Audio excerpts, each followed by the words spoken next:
రాష్ట్ర అభివృద్ధికి సహకరించిన ప్రధాని మోదీకి కృతజ్ఞతలని ముఖ్యమంత్రి రేవంత్ రెడ్డి అన్నారు. సోమవారం ప్రధాని నరేంద్ర మోదీ పర్యటన సందర్భంగా జిల్లాలో ఏర్పాటు చేసిన సభలో సీఎం పాల్గొని ప్రసంగించారు. విభజన చట్ట ప్రకారం 4000 మెగావాట్ల విద్యుత్ ఉత్పత్తి చేయాల్సి ఉందన్నారు. గత ప్రభుత్వ నిర్ణయం వల్ల 1600 మెగావాట్ల విద్యుత్ ఉత్పత్తి అవుతుందని తెలిపారు. ఎన్టీపీసీకి రాష్ట్ర ప్రభుత్వం పూర్తిగా సహకరిస్తుందని స్పష్టం చేశారు. కేంద్రంతో ఘర్షణ వైఖరి ఉంటే రాష్ట్ర అభివృద్ధికి ఆటంకం కలుగుతుందన్నారు. ఎన్నికల సమయంలోనే రాజకీయాలు చేయాలని సీఎం రేవంత్ రెడ్డి పేర్కొన్నారు. అన్ని రకాల అనుమతులు ఇచ్చి రాష్ట్ర ప్రభుత్వం తరఫున ఇవ్వవలసిన అన్ని రకాల అనుమతులను ఇచ్చి తెలంగాణ రాష్ట్ర పురోగతిలో మీరు ఉత్పత్తి చేసే విద్యుత్తు 85% మా రాష్ట్రానికే ఇవ్వబోతున్నారు. తెలంగాణ రాష్ట్రంలో వెలుగులు నింపబోతున్నారు. సంపూర్ణంగా మా ప్రభుత్వం ఎన్టీపీసీ సంస్థకు సహకరించి ఈ కార్యక్రమాన్ని ముందుకు తీసుకెళ్తామని చెప్పి వేదిక మీద నుంచి నేను మీకు చెప్పదలుచుకున్నాను. ఎప్పుడైనా రాష్ట్ర కేంద్ర ప్రభుత్వాల మధ్యలో ఘర్షణ వాతావరణం వస్తే అంతిమంగా అది ప్రజలకే నష్టం జరుగుతుంది. రాజకీయాలు ఎన్నికల సమయంలోనే, ఎన్నికలు ముగిసిన తర్వాత విఘ్నులైన ఎన్నికైన ప్రజాప్రతినిధులు కేంద్ర సహకారంతో రాష్ట్రం యొక్క అభివృద్ధి కోసం కృషి చేయాలి తప్ప పదే పదే కేంద్ర ప్రభుత్వంతో ఘర్షణాత్మకమైన వైఖరి తీసుకుంటే రాష్ట్ర ప్రభుత్వం రాష్ట్రం అభివృద్ధిలో వెనుకబడుతుంది.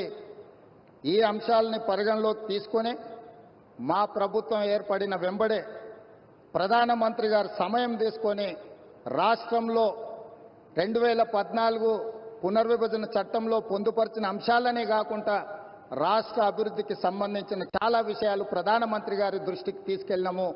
వారు సానుకూలంగా స్పందించి తెలంగాణ రాష్ట్ర అభివృద్ధిలో అత్యంత కీలకమైన స్కైబేస్ కంటోన్మెంట్ ఏరియాలో దాదాపుగా 190 ఎకరాల స్థలాన్ని కేంద్ర ప్రభుత్వం రక్షణ శాఖ మంత్రి ద్వారా ప్రధానమంత్రి గారు రాష్ట్ర ప్రభుత్వానికి బదలాయించారు.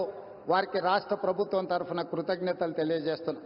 అదేవిధంగా పీయూష్ గోయల్ మంత్రి గారికి కూడా మేము రిప్రజెంట్ చేస్తే టెక్స్టైల్ యూనివర్సిటీని కూడా, టెక్స్టైల్ కాలేజ్ను కూడా ప్రారంభించుకోవడానికి ప్రత్యేకమైన అనుమతులు ఇచ్చిండ్రు ప్రధానమంత్రి గారికి. ఆ విషయంలో కూడా రాష్ట్ర ప్రభుత్వం తరఫున మేము కృతజ్ఞతలు తెలియజేస్తున్నాం.